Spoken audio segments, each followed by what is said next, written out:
Bapak,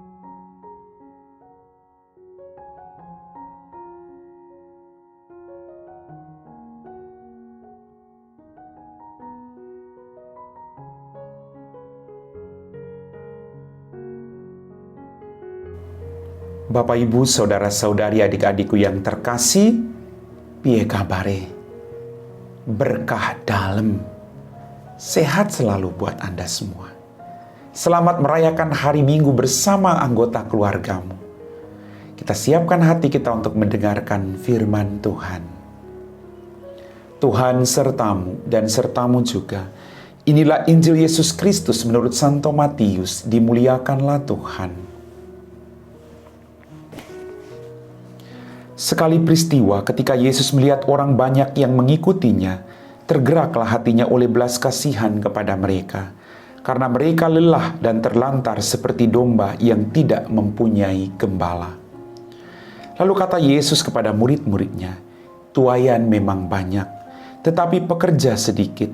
Karena itu mintalah kepada Tuhan yang mempunyai tuaian, supaya Ia mengirimkan pekerja-pekerja untuk tuaian itu." Yesus memanggil ke-12 muridnya dan memberi kuasa kepada mereka untuk mengusir roh-roh jahat dan untuk menyembuhkan orang-orang dari segala penyakit dan kelemahan. Inilah nama ke-12 rasul itu.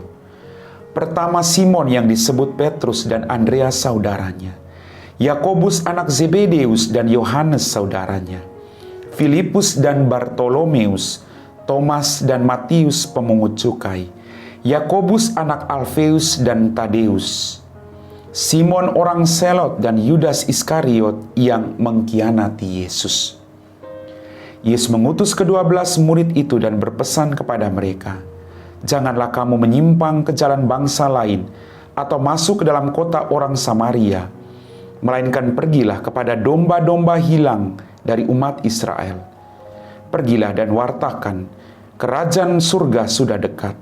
Sembuhkan orang sakit, bangkitkanlah orang mati, sembuhkanlah orang kusta, usirlah setan-setan. Kamu telah memperolehnya dengan cuma-cuma, karena itu berikanlah pula dengan cuma-cuma." Demikianlah sabda Tuhan.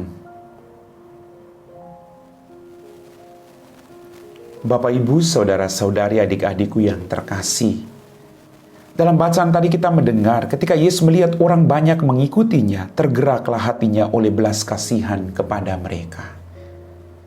Pertanyaan buat kita renungkan, kenapa orang mengikuti Yesus? Pasti ada sesuatu yang baik. Ada kualitas-kualitas tertentu yang tidak dimiliki oleh orang lain yang membuat orang berjuang untuk mengikuti dia terus kemanapun dia pergi. Kita juga harus memiliki kualitas yang sama sebagai muridnya.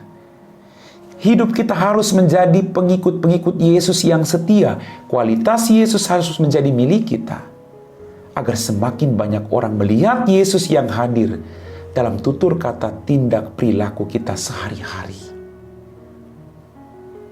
Hal kedua yang saya renungkan adalah hati yang berbelas kasih. Tergerak hatinya oleh belas kasihan kepada mereka. Apakah kita punya kualitas yang sama?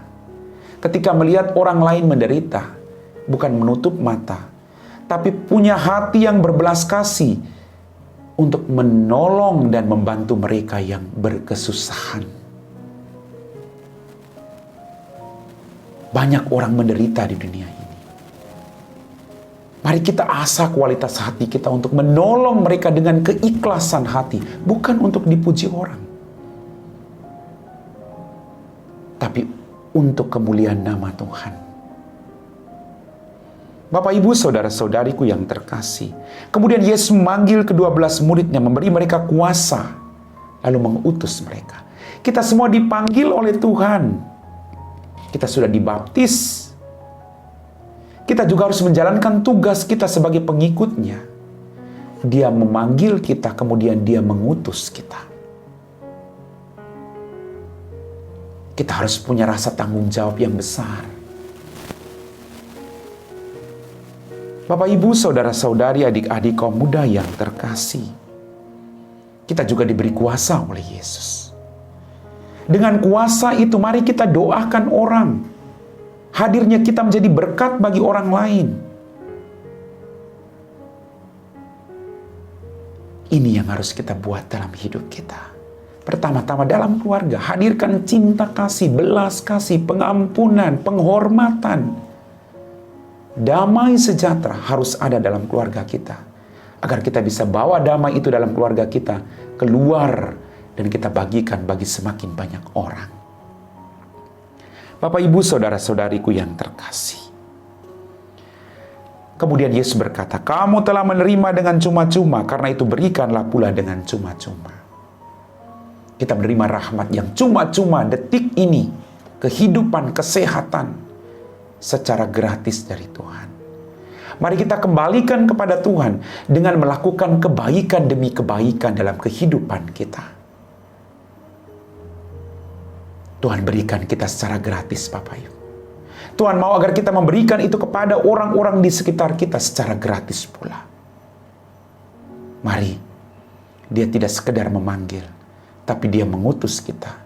Dan kita harus bertanggung jawab terhadap tugas perutusan kita masing-masing. Amin. Bapak, Ibu, saudara-saudari, adik-adikku yang terkasih, kita telah diteguhkan oleh firman Tuhan. Kita siapkan hati kita untuk berdoa. Dalam nama Bapa dan Putra dan Roh Kudus. Amin. Terima kasih Tuhan atas setiap mujizat dalam kehidupan kami. Ampuni dosa dan kesalahan kami.